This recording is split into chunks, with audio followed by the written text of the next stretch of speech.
morning and welcome to today's webinar. My name is Stefan Wiedemann and I work as an architect at the FIWARE Foundation. For the last months, my main focus was on building scalable and production-ready deployment scripts for various FIWARE components, and also creating tests and improving the performance of those components.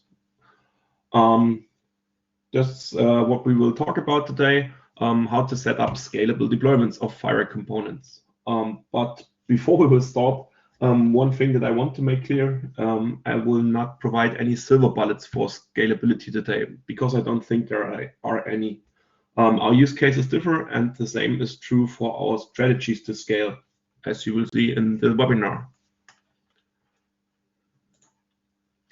In today's webinar, I will first explain my understanding of scalable deployments. Then we will take a look at the infrastructure that we need for this scalability. Then we go to the use case analysis, and I will describe some of the main points to be considered when we scale FIWARE deployments. Then we have a concrete example on how to scale the central component of each such system, the context broker, in this case Orion-LD. And the last point will be on tooling for deployment and the tests that we provide. This part will mostly be a practical walk through some GitHub repositories that we offer. Okay, first we need to clarify the terminology. It's important to know what we're talking about when we speak of scalability. I took two definitions. The first is from Wikipedia, which defines the scalability as the property of a system.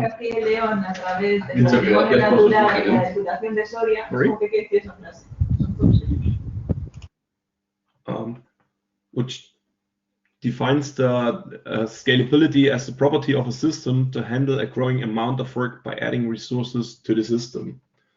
In my opinion, this talking only about growth in a scalable deployment is insufficient. That's why I prefer the second definition from Gartner that defines scalability as the measure of a system's ability to increase or decrease in performance and costs in response to changes in application and system processing demands. The inclusion of decrease in this definition is very important to me, because a system that is only able to grow bigger will quickly become expensive. Most of the systems will have peaks, and we don't need it always in the state that it can serve those peaks, especially if they are only present for short periods of time, because then the cost of the system will become too high and it will be inefficient to run it. Okay, to summarize that, our deployments will always be a trade-off between costs and performance. Another point that goes into this usually is also availability, but we will handle this only as part of our performance considerations in this presentation. And yeah, because of the trade-off, our focus will not only be on growth, we will always have in our solutions kind of a way back, so that we can downscale to at least a certain degree after the heights of after peak load. In order to keep a healthy balance between cost and performance, we also need to continuously monitor our system and reconsider all the decisions that we have done. With changing requirements, the optimization goals will also change, and it needs to be reflected by the system. That's why I would say, in order to fulfill all of that, we need a certain flexibility in our deployments if we want to have proper scalable deployments.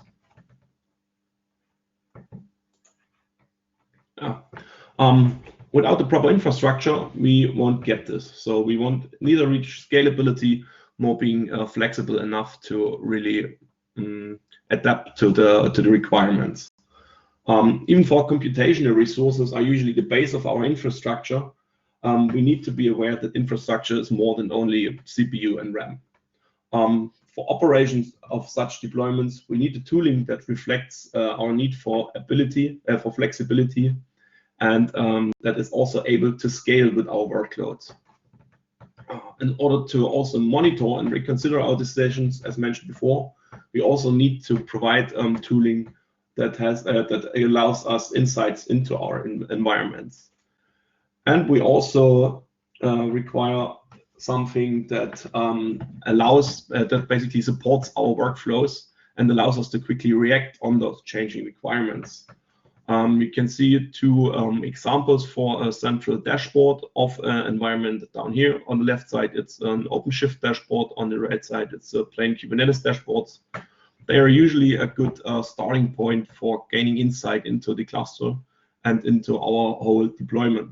It gives you an overview about what is deployed, and also most of the time some information about events in the cluster and also about the utilization of the cluster. I usually prefer to work directly from the console, but for operations, it's good to have a central starting point. That's why our solutions for the deployments does heavily rely on Kubernetes as basically a standardized abstraction layer and orchestration tool for the infrastructure resources. In our clusters, we're using OpenShift for running the clusters, currently on top of the Google Cloud Compute Engine, but our deployment recipes are not restricted to such setups. Any other Kubernetes distribution or infrastructure provider would also work. You can also run all of this on bare metal if you put Kubernetes on top of it. For quick reactions and also reproducibility of the deployments, it's important to have a solution for automatic configuration and deployment.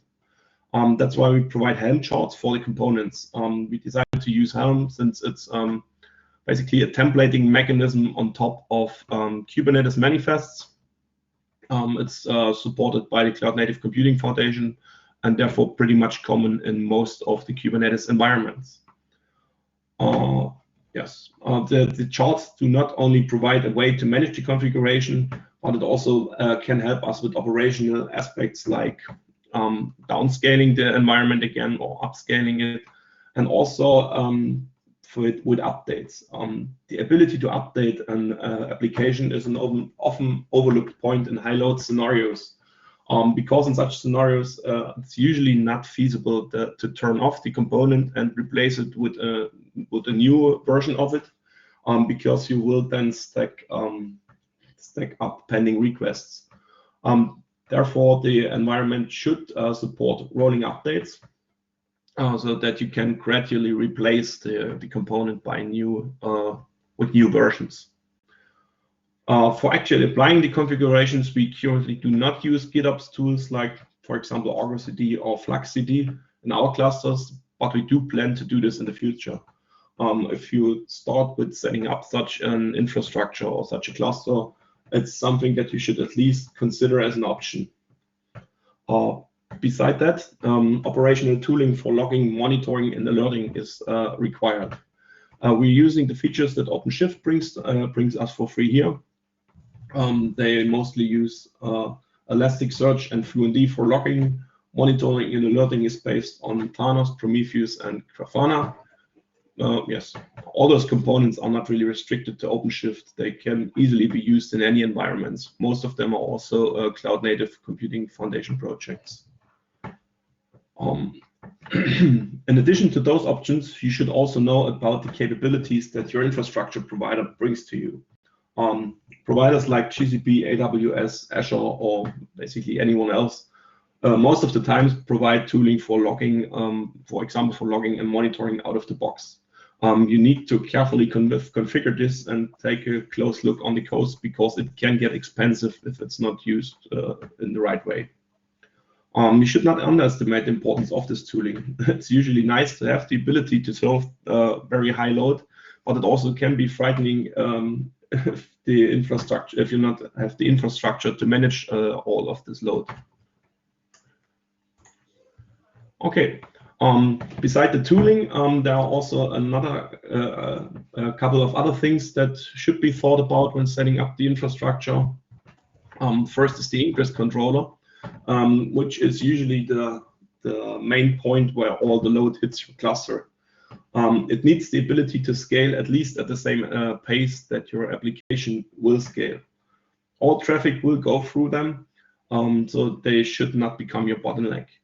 And since the load balancers are often shared between the applications inside the cluster, you have the risk that peaks at one application can impact the other applications if you not have a load balancer that can scale enough. In our cluster, we're using HA proxy and Nginx, but also other common controllers like Traffic or Contour should be sufficient. Another point is that you can use SSDs as the storage for the databases that you will use, which usually will increase performance, but they also carry a higher price tag than if you use HDD. So you should consider where to use SSDs and where HDDs are still good enough. Also, if it's available, you should take a look in managed services. An example would be here using, for example, Atlas instead of MongoDB.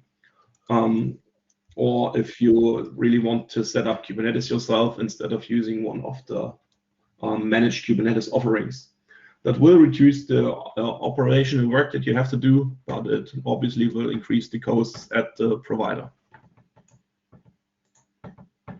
Okay, so now we will take a look on the analysis for our use case that we have to do before we really start optimizing a component.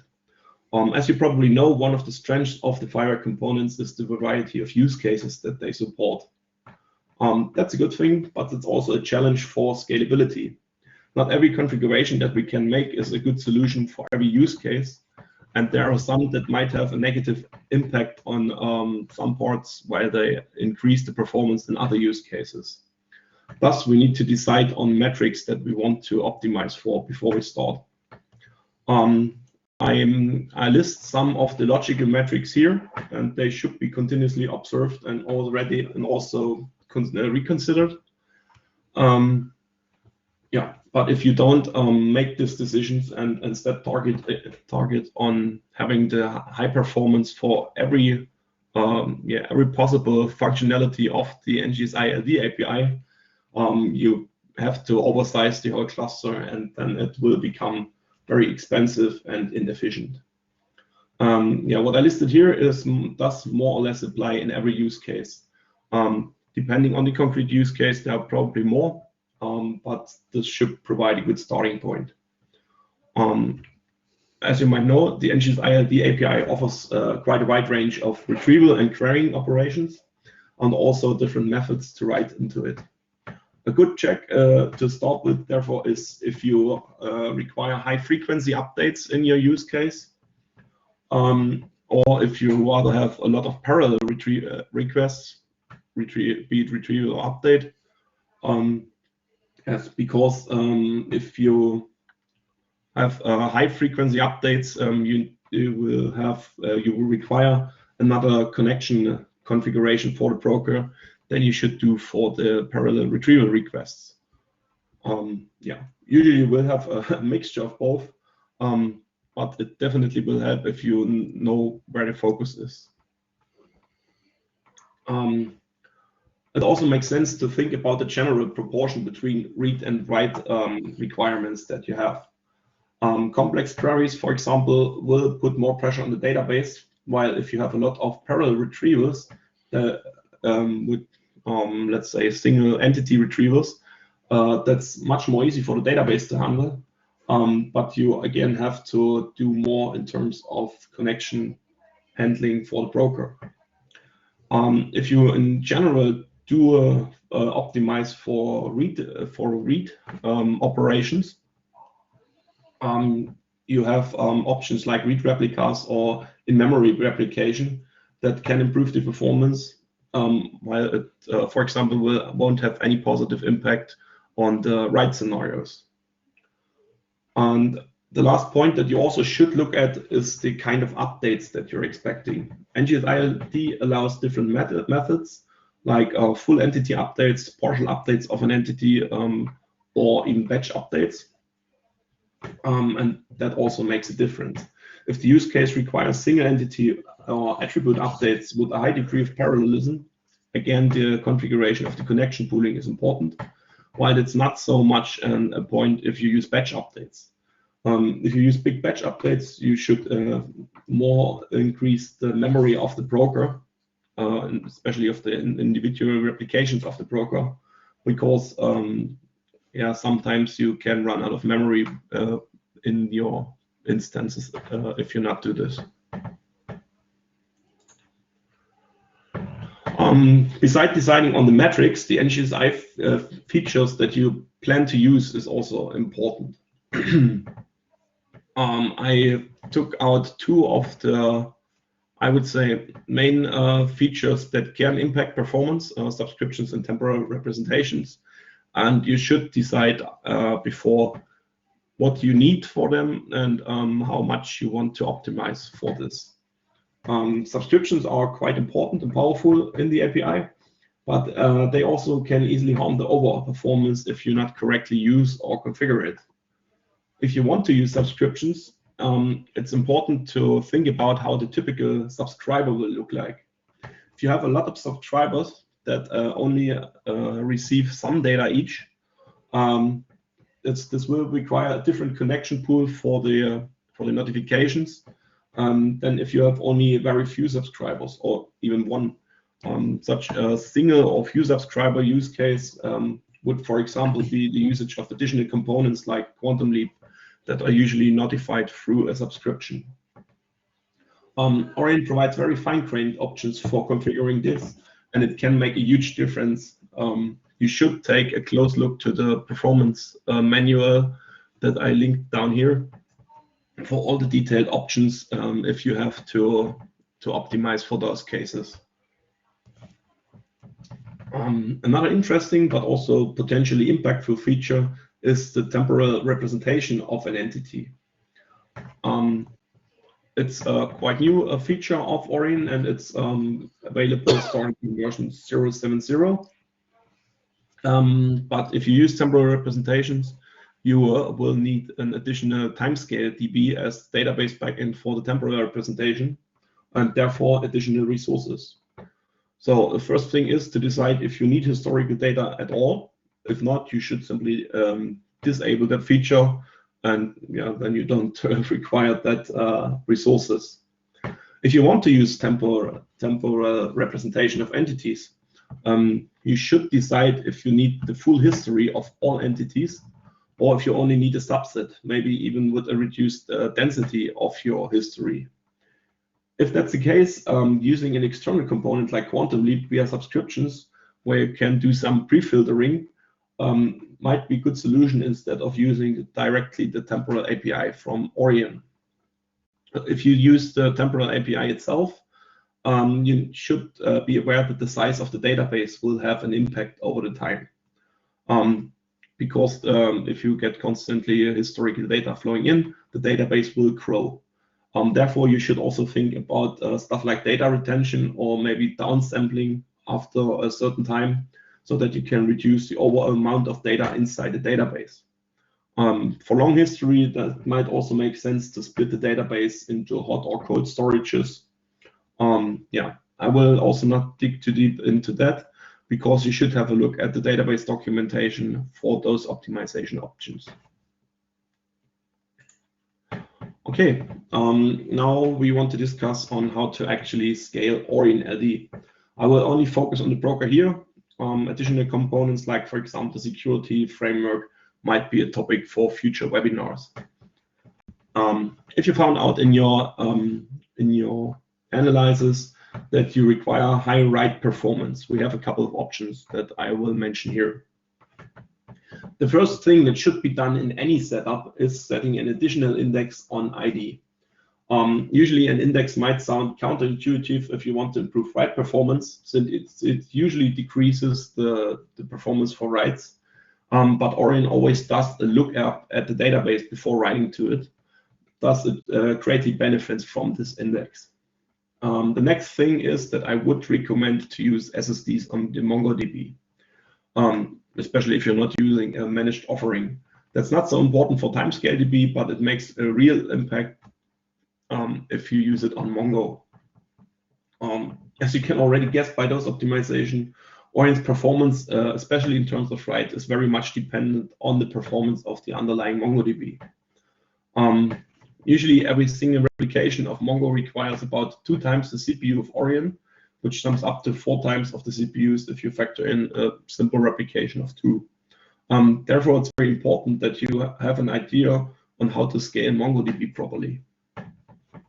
Especially in terms of write, I would recommend to scale MongoDB vertical and by simply adding resources to each replication. We currently do use a replication of 2, which in write-focused scenario is a number that is completely okay, and really is only important for availability. The requirements and availability again can differ between different environments, so you should check if 2 is enough for you too. I will not recommend sharding of MongoDB in general, because the NGSI-LD data model does not provide a natural sharding key that ensures us equal distribution through the cluster. Using a hash key can be an option in these cases, but our test showed that hashing reduces the overall performance basically back to the same level as we can reach with vertical scaling. Thus, I would avoid the additional complexity that you get by sharding. If you have a use case that does provide a specific or a good key, then this is a recommendation that should be reconsidered. So maybe you can use sharding then. And the last point for write is what I already mentioned. If you use batch operations, for example, if you have a scenario maybe with an IoT gateway that sends huge amounts of data from different devices, then you should increase the memory of each replication of Orion that you are using. If the analyzers came to the conclusion that read performance is required, the easiest improvement is indexing.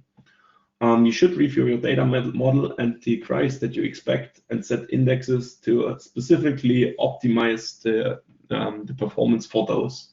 You can use the load test framework that I will show later in this webinar, and maybe test if your assumptions are correct in terms of indexes. A second option is to use read replications on MongoDB. In MongoDB, a replica set usually has one primary that is responsible for writing to the database. But every of the replications can serve the read request. That's why replication is not important in terms of write, but it can make a difference in terms of read operations.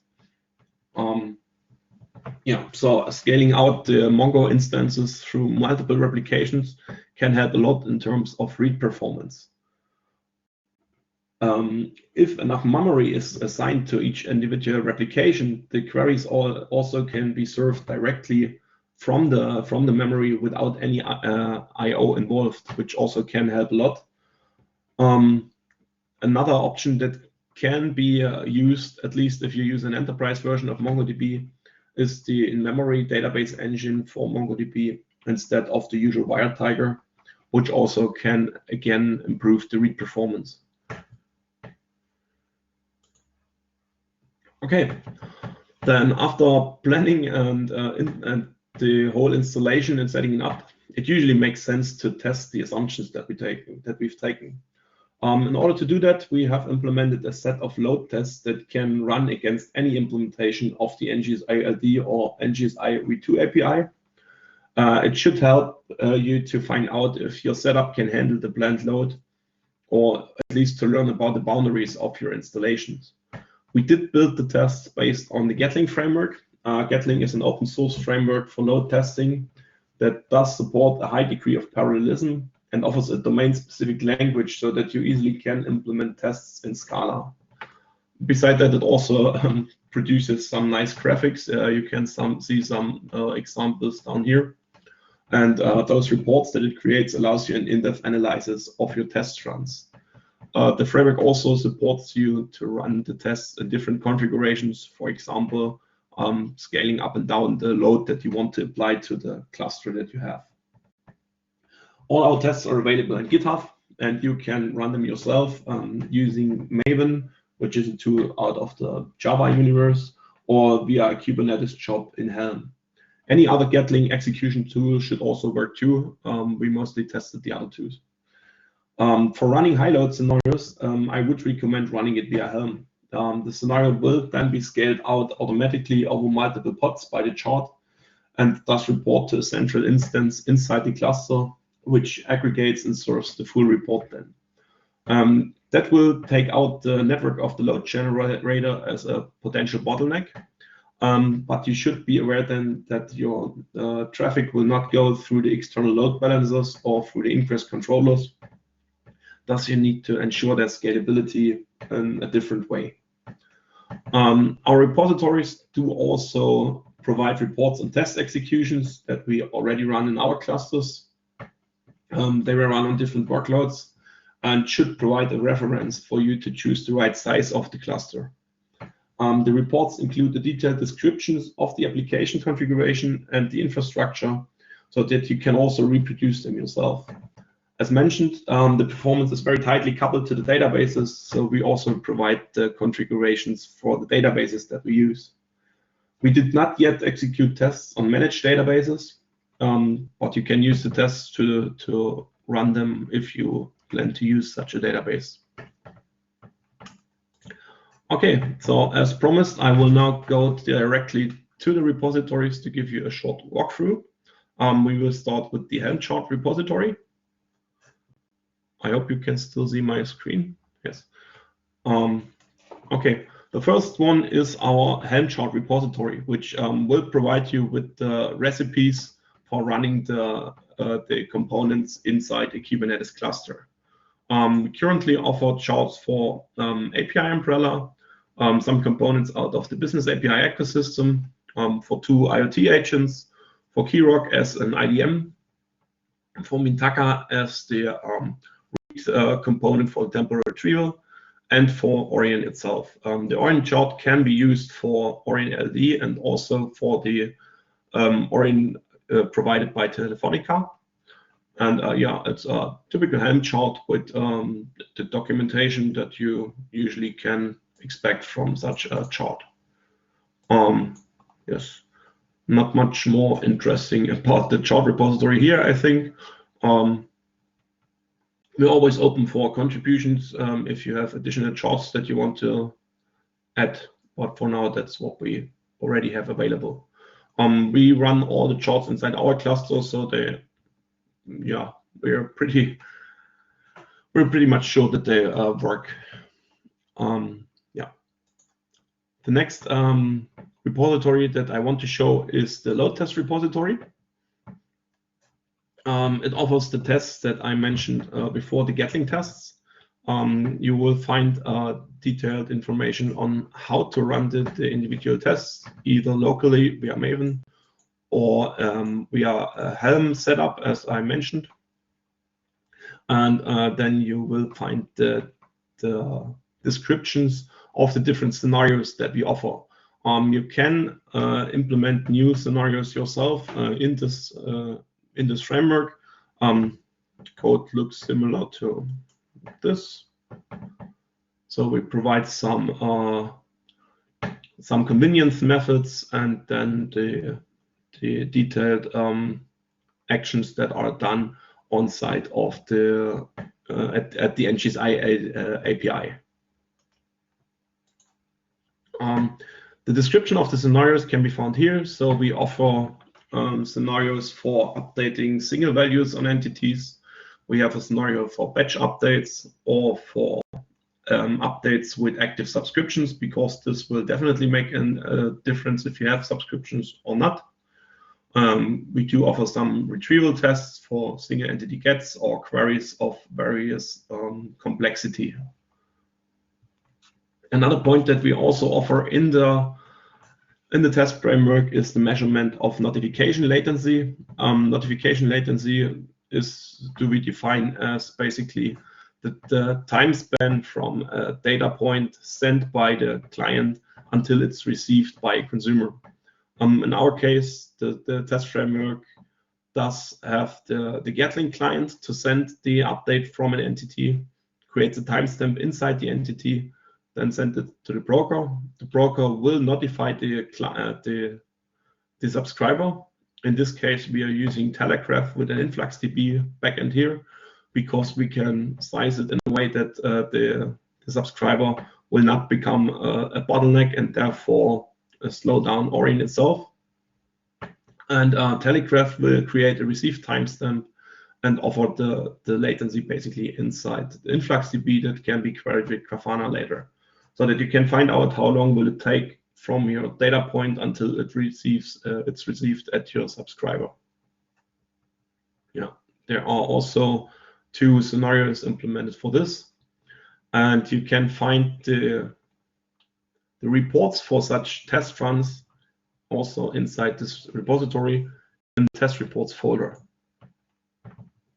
Right now we did run tests on 4 different environments. We called them tiny, small, mid, and large. And as a rough overview, the tiny environment is able to serve around 1,800 updates per second, while the large goes up to 26,000. We did already do some testing on even bigger environments, but did not fully do every test and did not basically standardize them yet, so that we stopped at large here. To get an idea on how such an environment will look like, we have the resource recommendations set up here. So a tiny environment will have 1 CPU and 6 GB RAM for Orion-LD and 4 CPUs, 16 GB from MongoDB, while the large one already has 16 CPUs and 96 GB RAM for Orion and 60 CPUs, 96 GB RAM on MongoDB. For some concrete numbers, you can then go to the setup itself, where you have a summary about the performance that you can expect from the cluster here, and also a link to the detailed reports in Gatling reports here. For example, let's go to the entities with subscriptions. This is the reports for this setup and for simple entity updates that also notify, in our case, then Telegraph. As you can see, we have roughly 2 million requests, and most of them are responded in below 800 milliseconds. There are some more detailed information can be found down here. Yeah, that's something you can take a look if you're interested in. Beside the report itself, beside the Gatling report, we also have an image of the notification latency. You can see here that we had a mean latency of 80 milliseconds. We can only offer an image here because you need a running InfluxDB and Grafana to test this. That's something that you should probably replicate in your own cluster when setting up the deployment. Beside the results, we also provide a detailed information on how to set up the environment to reach these numbers and how to run it. As I said, we run OpenShift on the Google Compute Engine. Then we have this definition of the cluster setup that we use. In this case, we have 6 workers for the large environment. And we show the charts that we use to install the components, in this case, Orion and Mongo here, and how you can run the tests yourself. You can find detailed configuration for the database and for Orion here. It's in the format of a Helm values file, and yes, can be applied to your own cluster, or you can use it for your own cluster if you want, and basically update it to according to your needs. Okay, I think that's mostly everything that I wanted to show today. I hope that it will help you with scalable deployments. If you have additional questions, you can contact me or maybe ask them right now.